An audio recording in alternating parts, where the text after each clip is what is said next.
So there you go. The Indiana Pacers have made a move on this trade deadline day. It's Ivica Zubac coming from the Clippers to the Pacers and going from the Pacers to the Clippers. You got Benedict Mathurin, you got Isaiah Jackson, and you've got 2 draft picks. One, a protected, obviously they're going to protect this pick, the 2026 first round pick is protected to 4 spots. So 1, 2, 3, and 4 are protected. That means that even if the Pacers finish in last place this year, it is going to be a pins and needles night, because if they're in last in the NBA, and so they're the number 1 team in the lottery, that just guarantees them a top 5 pick. They could fall as far as 5. That is not ideal, right? But the top 4 are protected. And so 1, 2, 3, or 4, Pacers don't have to convey that pick. 2029, that's a first round pick that is unprotected, but you would think at that point, this team would still be pretty damn good with Tyrese Halliburton, Zubac. You'll have probably Nesmith, Nembhard. You're going to have Siakam, maybe at that point is still at the higher level of his ability to play. And so the Pacers all of a sudden get really, really good with Zubac, and they lose pieces that really weren't a part of their successful mode of operations moving forward anyway. Benedict Mathurin was not going to be kept after this season. Mathurin is going to be signed by somebody. He's going to be a free agent. And that free agency is not, that's going to pay him like $28 million a year potentially, because he's a high volume scorer. That dude can put the ball in the bucket as well as anybody in the league when he's on. When he's not on, that's a different story. But Mathurin, a really good piece of the puzzle for somebody, just not the Indiana Pacers, because they don't need his offense necessarily. What they do need is a center. And in Zubac, they get a center. This guy is a rebounder supreme, right? What he has done over the course of his career, and he's 28 years old now. He will turn 29 on March 18th. But what he's done in his career is the last 2 years in particular averaged 12.6 rebounds a game. And then this year, 11 rebounds a game, while scoring 16.8 last year and 14.4 this year. So a guy who can put the ball in the bucket, a guy who does not shoot 3-pointers. So he is a traditional post scorer. He's not a stick him over in the corner and hope he hits 3 of them tonight. He's not that guy. He's going to get rebounds. And you put him on the floor with Siakam, Halliburton, Nesmith, Nembhard, and all of a sudden, maybe this thing's got a chance to cook a little bit, and next year the Pacers get really, really good. This is a really good day for Tyrese Halliburton. Tyrese Halliburton on the floor with Zubac, that's really interesting to me. Do you think his addition with Halliburton back is an equation that equals an NBA championship? I think they might be a player away. I think they might be 1 away. I don't know where you get the 1, but I think they might be 1 away. Now, from a contract perspective, Zubac is under contract next year at almost $20 million, and in 27-28 at $21 million.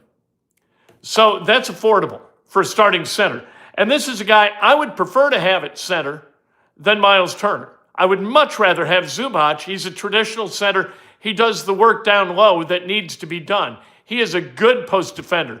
The days, and I know that Andre Drummond is cycling out, of the NBA if he hasn't already. I haven't kept track with Andre Drummond this year. I only watched Andre Drummond play when he was playing against Turner and would put his big ass into Turner and knock him, into Boone County, for God's sake. That's not going to happen with Zubac. Zubac is a guy who is really kind of hard to move down low. He's 7 feet tall, 240 pounds, and a guy who's he's got a trunk to him. So when he defends you down low, he defends you down low. And Miles Turner had some difficulty with that. So, and I'm sorry for people who get tired of me crapping on Miles Turner, but he's the comp, right? This is the successor. It was never going to be Huff, and it was never going to be Jackson. And so what you've got is you've got the center of the future who's going to be here. I hope he takes his time. I hope it takes a while for him to get to Central Indiana. And I hope when he gets here, he stubs his toe or he bumps his head or maybe he doesn't even have to do anything. He's just got to go, ow, hey, boy, oh boy, hey, ooh. We don't need to win any more games. Let's just sit here at 13 wins and be happy with the 13 wins. Always have a negative perspective. I don't always have a negative perspective. I hope that wasn't to me. My perspective is positive. I think that this is a really good trade. My perspective on Miles Turner is always negative, but that's the Milwaukee Bucks problem, at least at this minute, with 7 minutes left to go until the deadline. But Ivica Zubac, really, really good acquisition. And this is what was rumored the entire time, right? That you heard that this was kind of a deal that was being discussed. They had to find another piece of the puzzle because Mathurin and Zubac didn't really sync up salary-wise this year in particular. Next year, it would have been thrown in the other direction because Mathurin's going to make a lot of money, right? Zubac, what he's going to make is $20 million or thereabouts. This is better for the Pacers. This is a really, really good thing. It's better for them basketball-wise. It's better for them financially. It's better for them in every single way you can think about something being better. You get a guy like Zubac who is a little Sabonis-ish for people who only know the Pacers and haven't spent a lot of time watching the Los Angeles Clippers.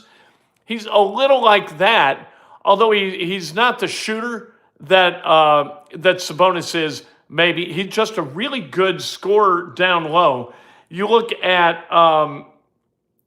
and he is a legitimate shot blocking guy.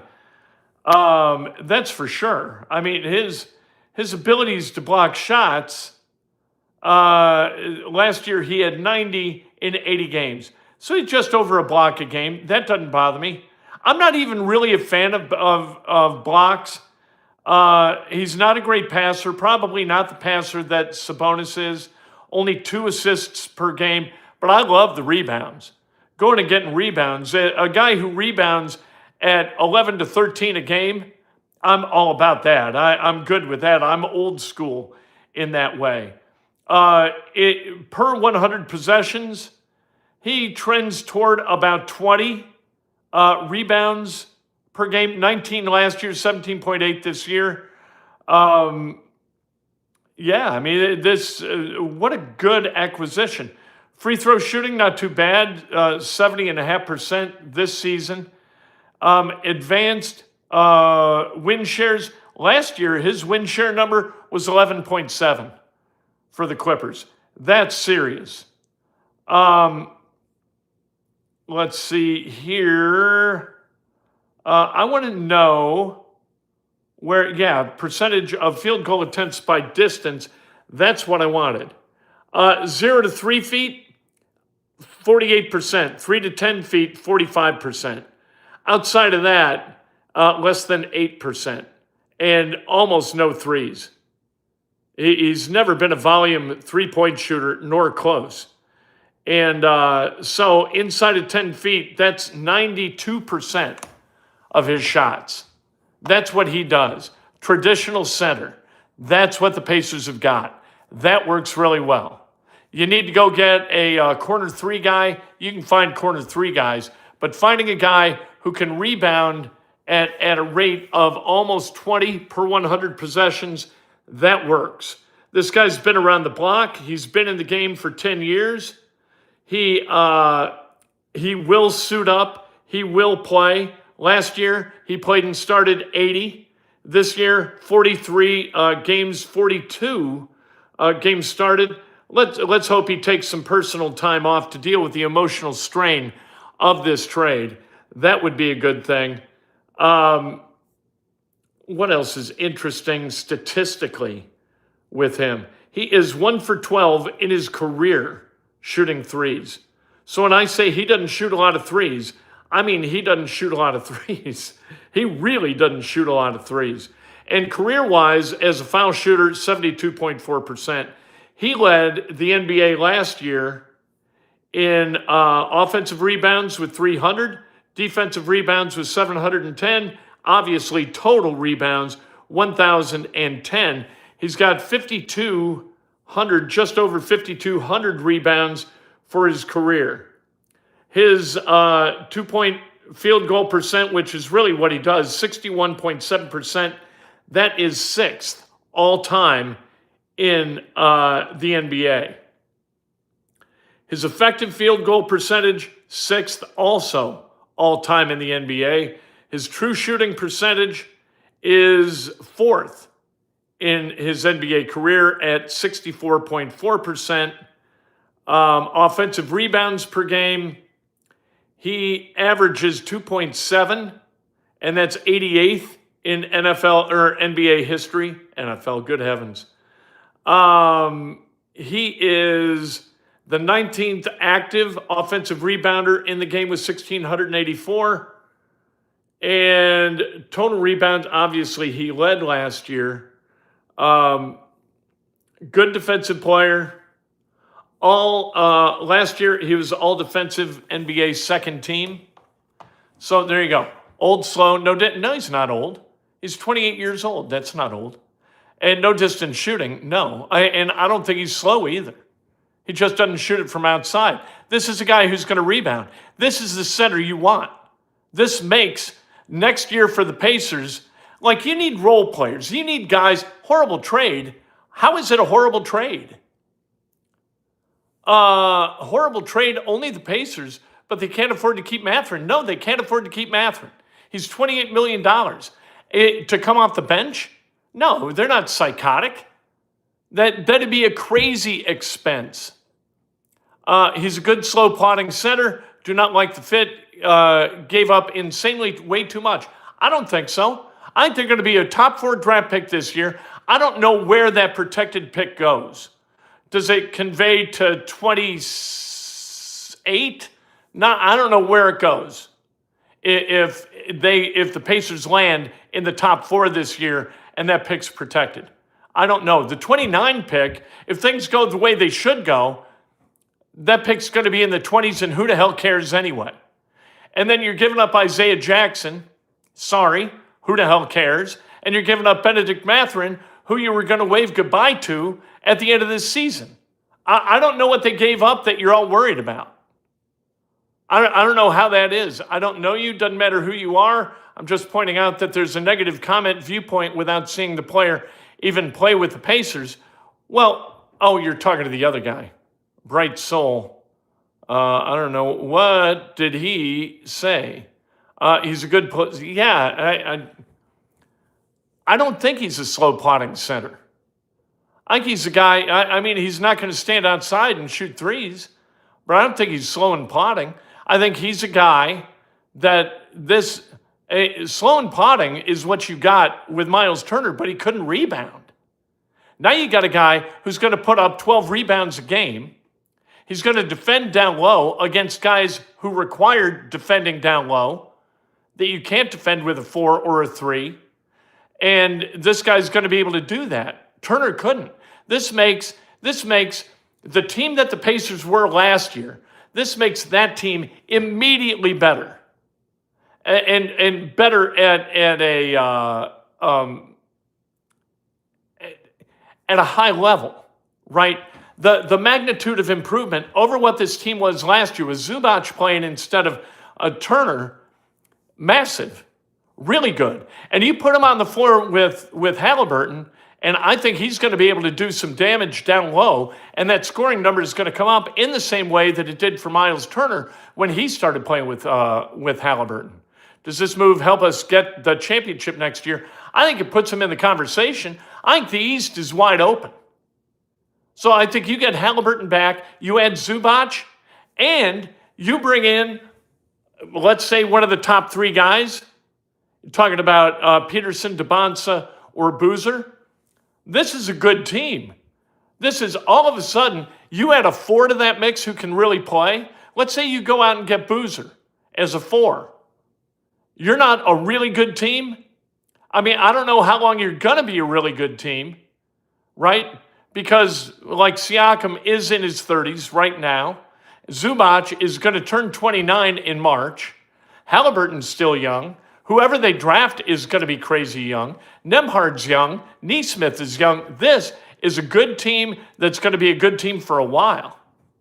That's all. Any Indiana native athletes at the Winter Olympics. I do know that there's nobody with a tether to Indiana University at the Winter Olympics.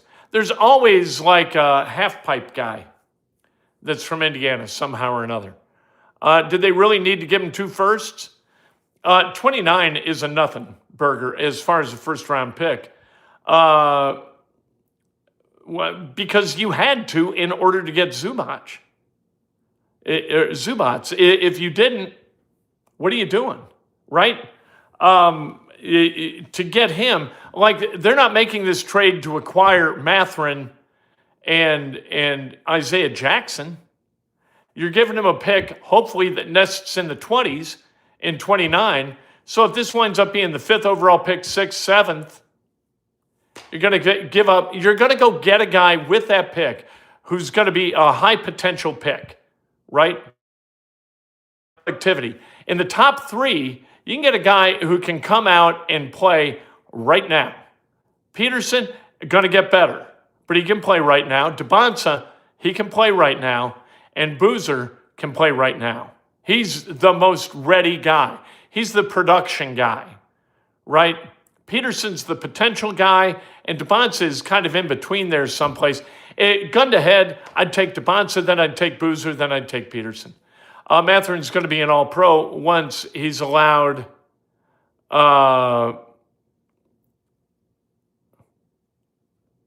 it must have gone away.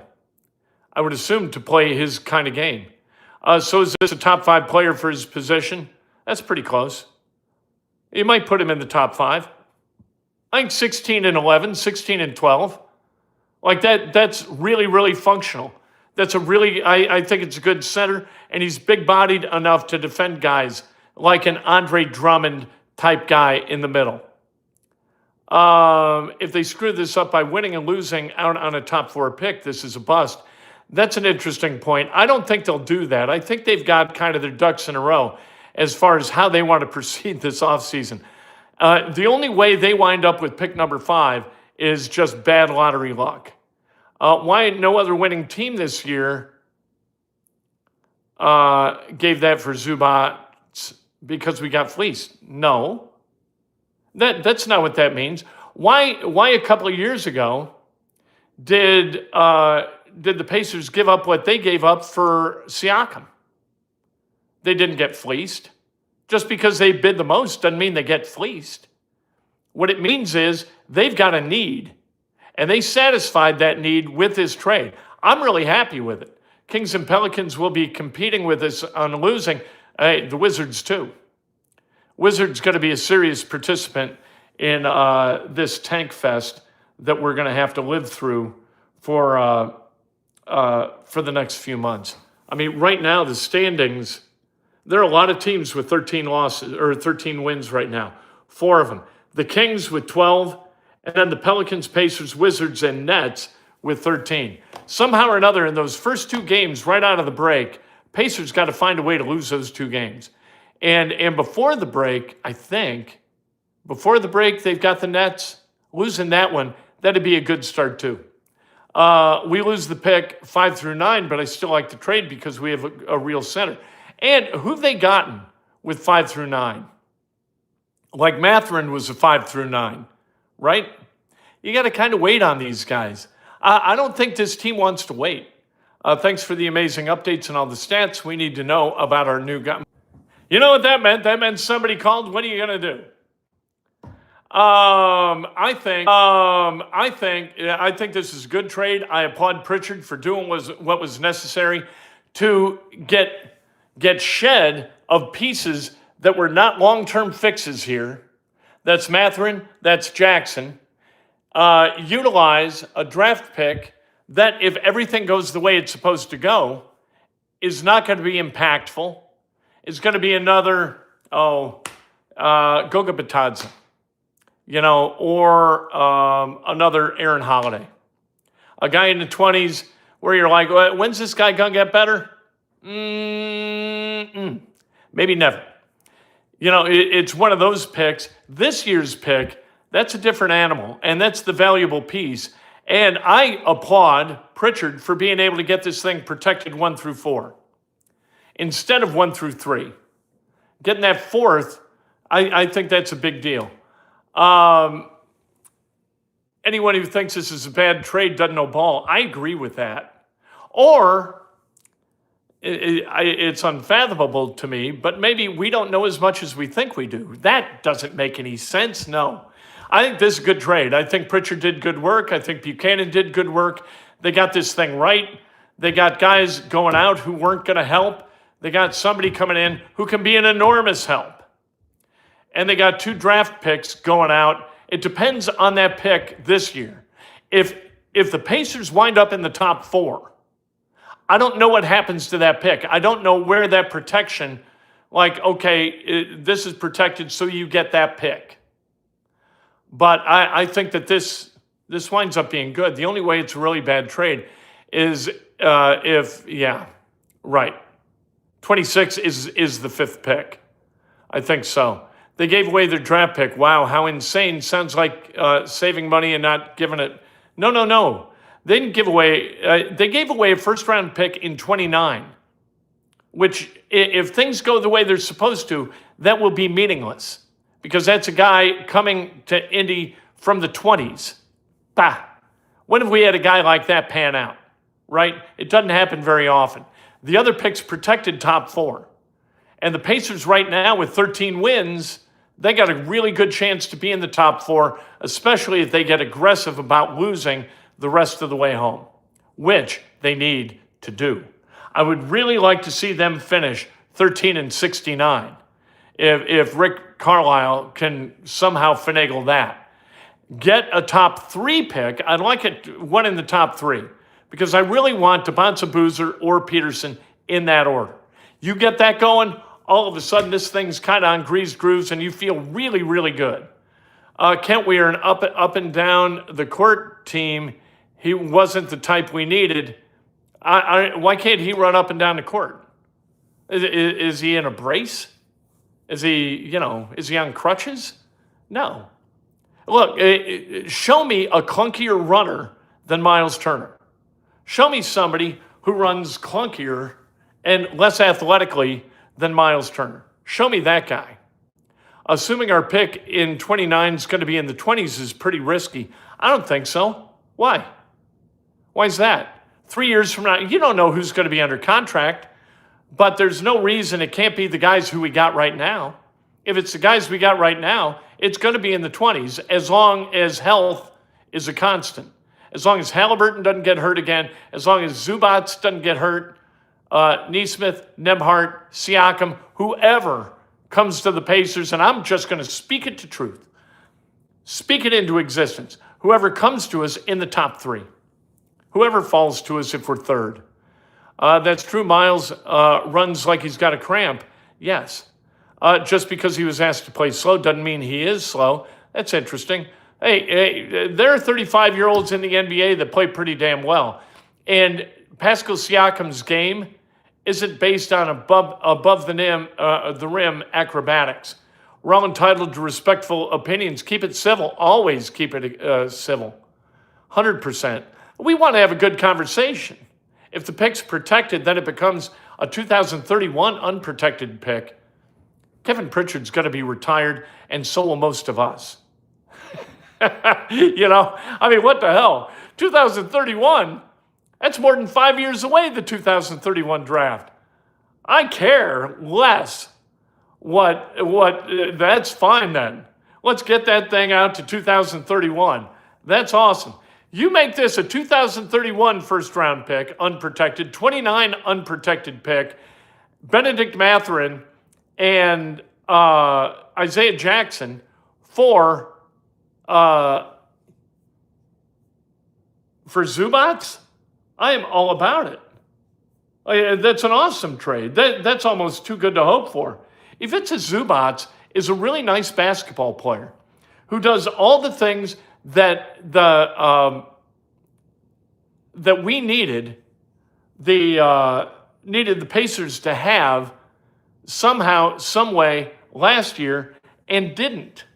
You got to go get a guy like that. You got to get somebody who can thump it a little bit down low, or you got a big problem.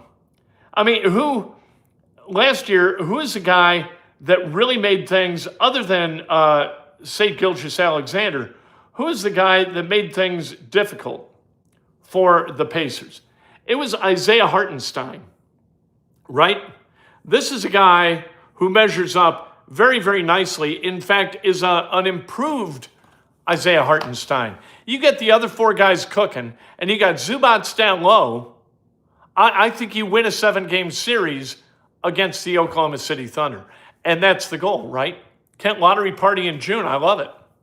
That's wonderful. I'll be watching it like Game 7 of the finals for the first time in forever, right?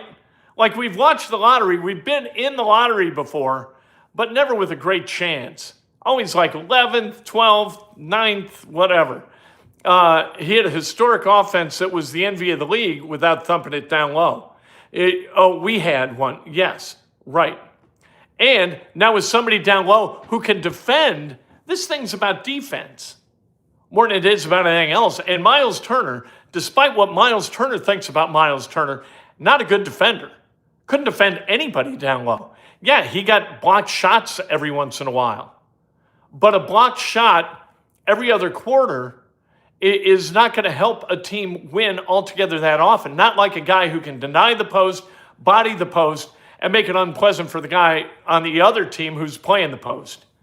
So don't get that twisted, for goodness sake. I wasn't aware Giannis was traded or didn't remember. I don't know. I don't think he was he?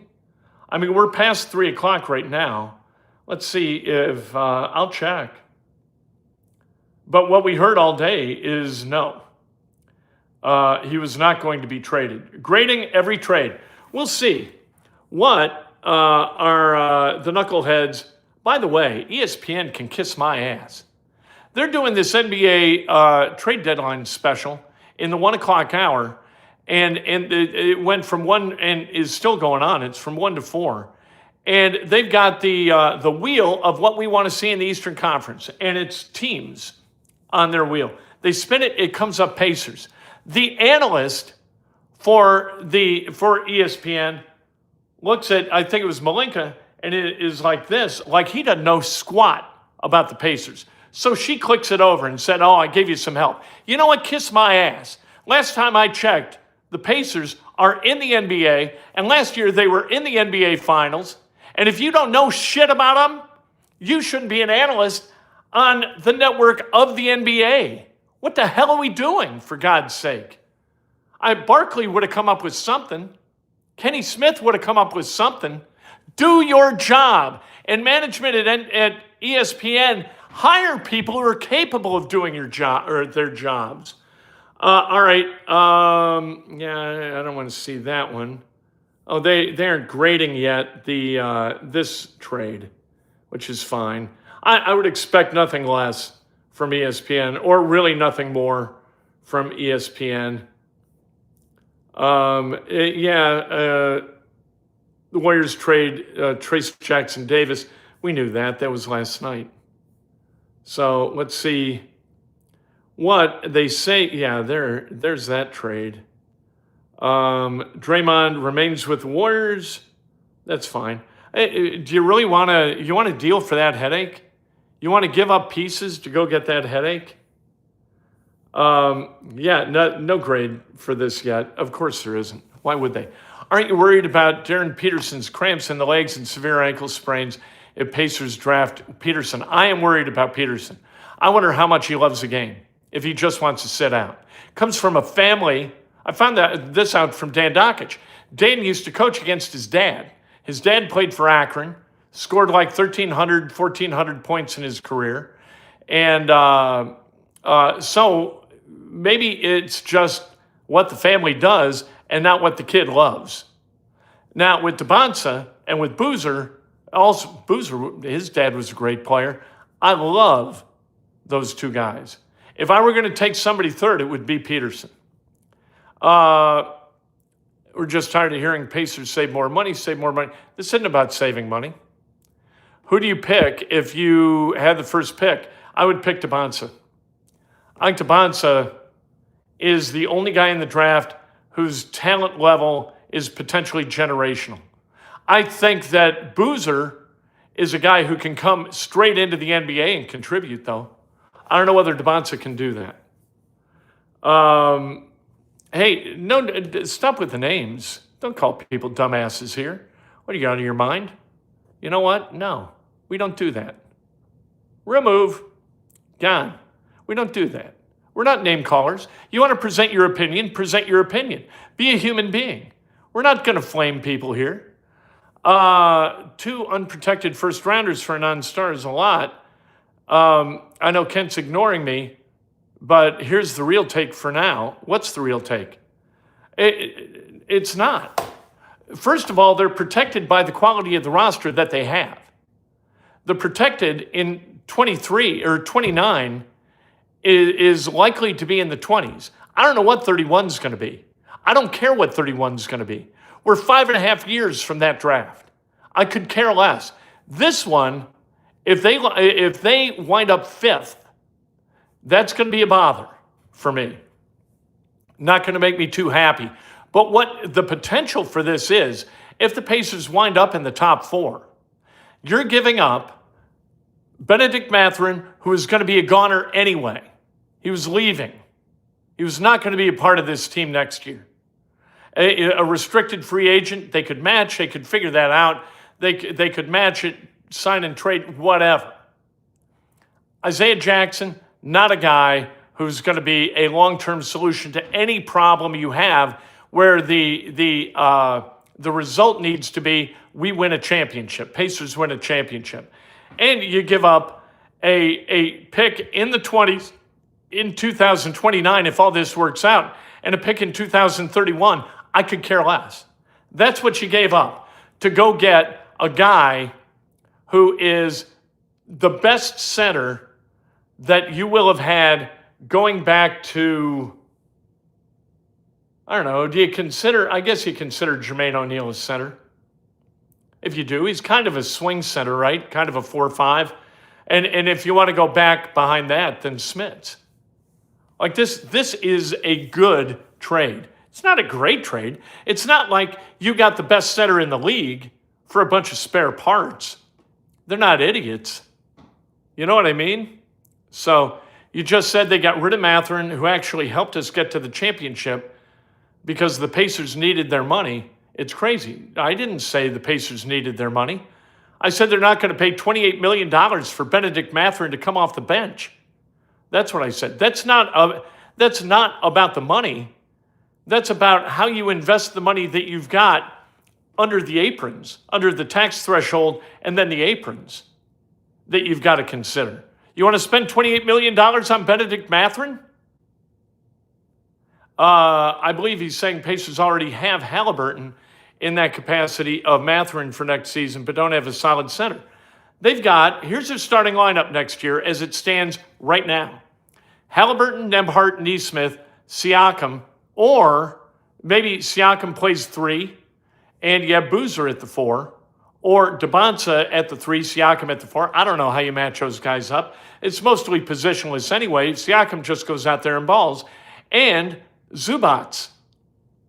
That beats the living hell out of center that we don't have, Huff, or Wiseman, who's gone, or Jackson, who's now gone, and then Siakam, whoever they pick up in the draft, Nesmith, Nembhard, and Halliburton. This is a much better lineup than that. People get all bent out of shape over trades. I don't understand. Like sometimes bad trades, like the trade that was also almost made at the deadline about 15 years ago that involved O.J. Mayo. That would have been an absolute train wreck. Terrible, terrible trade. Awful. And I'd have come out in the moment and said that. But they got the paperwork in late. Okay. I think they figured out that they had stepped in a big steaming pile of shit and decided, no, we don't need O.J. Mayo. So, no, this is a good trade. This is a good deal. Not a great deal, a good deal. Don't you think whichever top rookie they draft, they'd make him the sixth man his rookie year? No, I don't think that necessarily. I don't think Boozer's a guy that you bring in off the bench. I don't think so. Maybe Devonsa, because Devonsa's still got to hone that game a little bit. Boozer doesn't have to hone nothing. Boozer is going to come into the NBA and kick ass day one.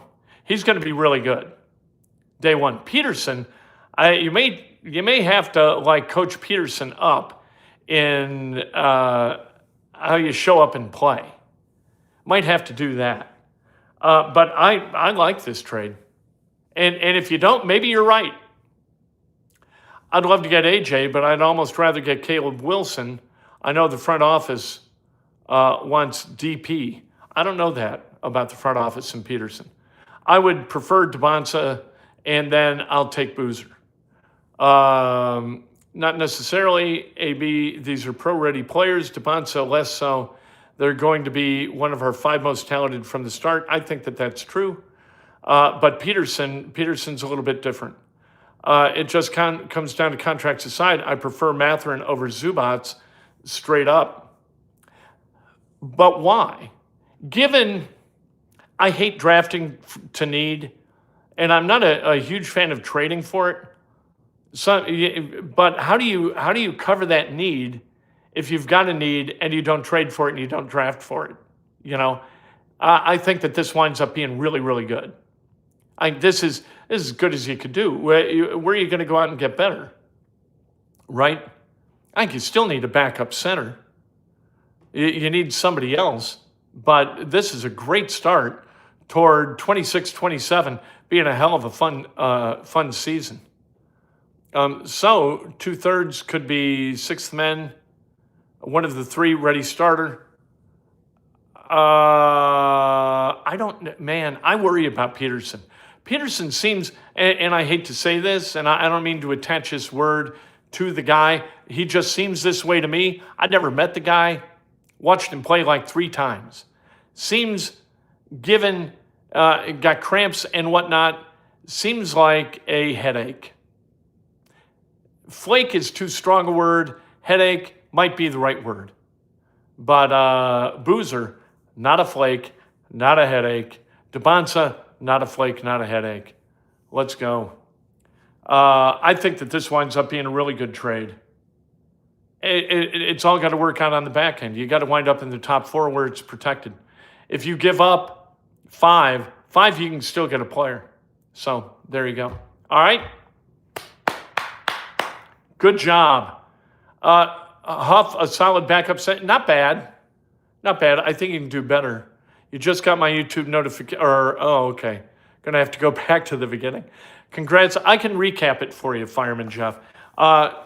Pacers, they got Zubac in a trade for Benedict Mathurin, Isaiah Jackson, a protected pick, which is protected 1 through 4 in the 26th draft. And then they also give up their unprotected 2029 draft pick. So, and look at this. They got that first round pick back, right? From, I think they gave it to Toronto in exchange for Siakam, and then it moved around a little bit, wound up with New Orleans, and they got it back last year, right before Halliburton tore his Achilles. And they got it back for damn near nothing. It was tremendous. That was prescient. Great trade. Yeah, what else is going on? That's about it. We'll talk about the Super Bowl tomorrow afternoon and whatnot. You know what? I hope I'm right too, James. Thanks very much. This helps us match up much better against OKC and anybody with a legit center. Anybody with, a big rumped kind of center who can get down low, post up a little bit, catch, and score. This gives you somebody who can bang with them. And the Pacers haven't had a guy like that really since Smits or Antonio Davis. So this is good. I think winds up being a good trade. Good job, Kevin Pritchard, if you're watching.